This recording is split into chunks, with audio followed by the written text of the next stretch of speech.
Наш макияж мы начинаем из нанесения тона. В данном случае я использую нашу косметику Dessange.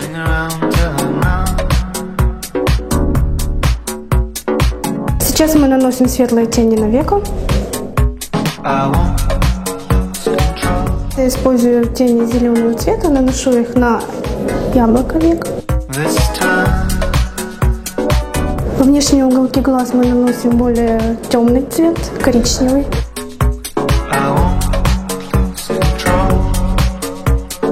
В домашних условиях перед нанесением подводки рекомендуется наносить сначала линию карандашом. Сейчас мы будем использовать подводку зеленого цвета, потому что она очень хорошо подходит под цвет глаз модели и под цвет волос. Зеленая подводка смотрится очень ярко, модно, при этом делает глаз более выразительным. Сейчас вы видите, как один из вариантов использования зеленой стрелки в растушевке, который позволяет нам сделать такой вот необычный оригинальный макияж. Сейчас я использую карандаш для бровей Dessange. Мы приступаем к окрашиванию ресниц, используя тушь черную марки Dessange. Теперь переходим к губам, подводим карандашом к нашей губы,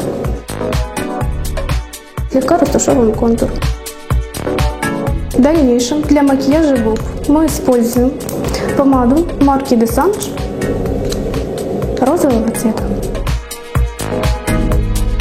Напоследок нашего макияжа мы переходим к коррекции овала лица.